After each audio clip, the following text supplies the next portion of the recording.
Hello everyone and welcome to a new Physiology for Engineers class with Professor Gonzalez-Fernandez at Lehigh University. Today we are going to continue in the sensory system and we are going to start looking into the spatial senses. The first spatial sense we are going to look at is the vision. So before we go into the phototransduction process and all the cells that participate in this vision process and the molecular mechanisms behind it, I want to remind everyone a bit the anatomy of the eye. So here in the stereo of the eye, we have first the cornea, then we have the pupil. We also have the rectus muscles that are going to open and close. And finally, we have the lens. And then in the back of the eye, in the deep eye, we have the retina and the optic nerve. So all the processes that we are going to look at today happen here in the back of the eye in the retina.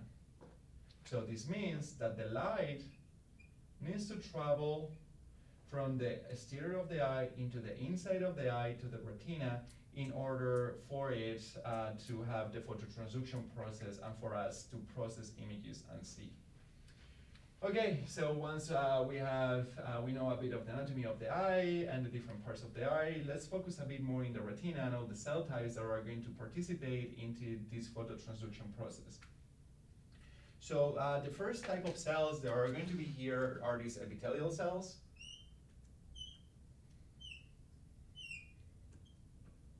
So these epithelial cells here, they are going to give metabolic support to the photoreceptors.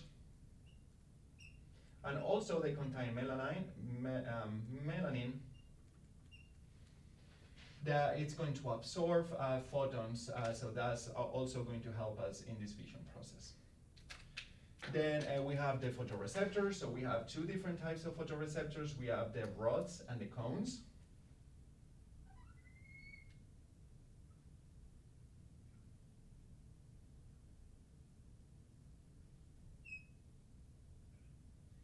So these are the rods. And we also have the cones.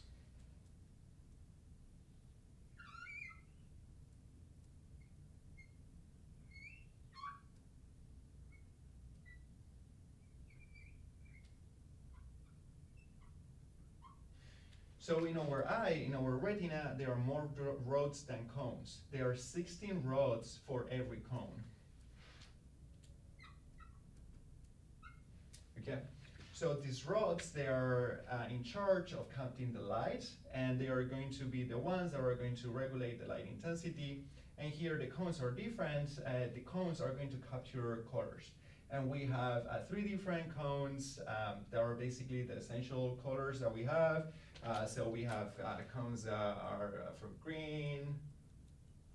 We have cones that are for red. And we also have blue. Okay, so again, these are the most important cells because they are going to be in charge of the phototransduction, but then we have a lot of cells that are also going to transmit this message into the central nervous system. So let's go through them. So first of all, we have these horizontal cells.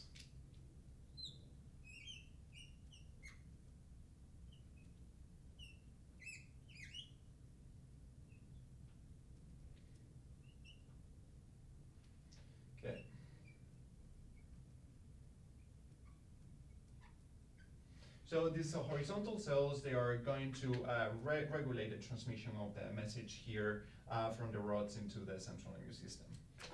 Then we have this other type of cells that are the bipolar cells.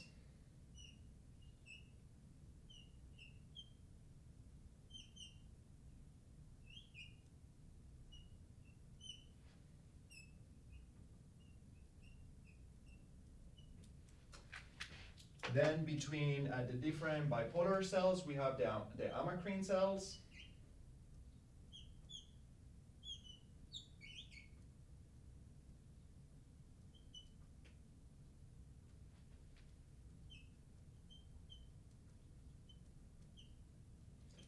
The amacrine cells, and finally, we have the ganglion cells.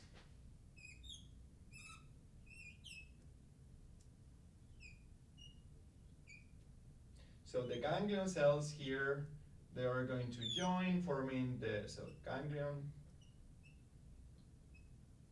and they are going to bind together, forming this optic nerve.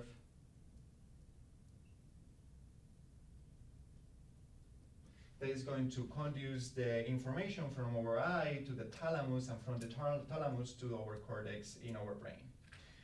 Okay, so let's have a bit of a deeper look at what is going on in the rods and the cones for the phototransduction process.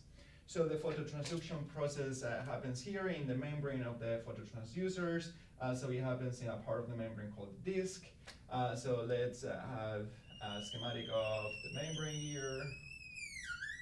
Okay, so here we have the membrane. So one of the most important proteins that is going to initiate all these process is called the rhodopsin.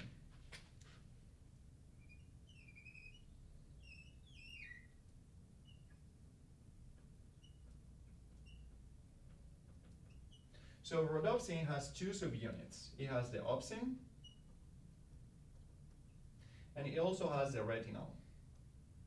And retinal here is important because it has two conformations. So it has cis-retinal, and it also has trans-retinal.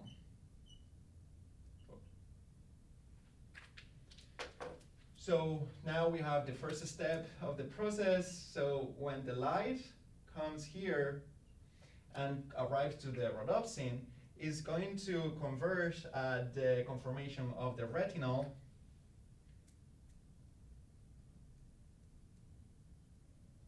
from cis into trans, okay? So then the retinal, because of this conformational change, is going to be released, okay? So that is going to free the opsin.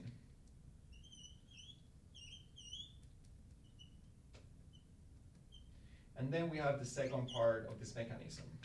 So the opsin is going to bind to a G protein that is called transducin. And this G protein is going to be activated and is going to convert the UDP into GTP.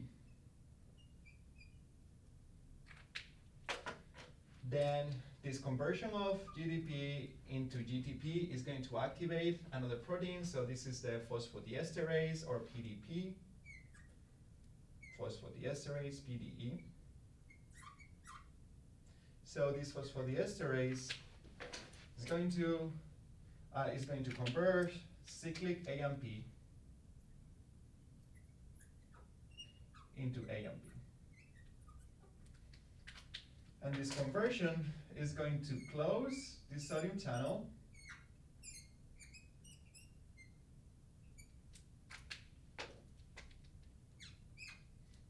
fourth step of the process, so the close of the sodium channel, and this is going to produce a hyperpolarization of the cell membrane. Right, so we all remember the hyperpolarization of the membrane potential, which is making more negative. So if you remember properly, the action potential is only going to happen when we have a despolarization, when the membrane potential arrives to -40. But here we have a hyperpolarization. So the potential of the membrane is actually going down.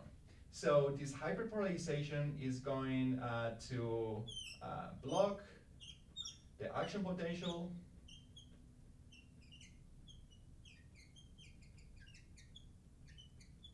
and therefore, if there is no action potential, there is not going to be release of the neurotransmitter here, okay?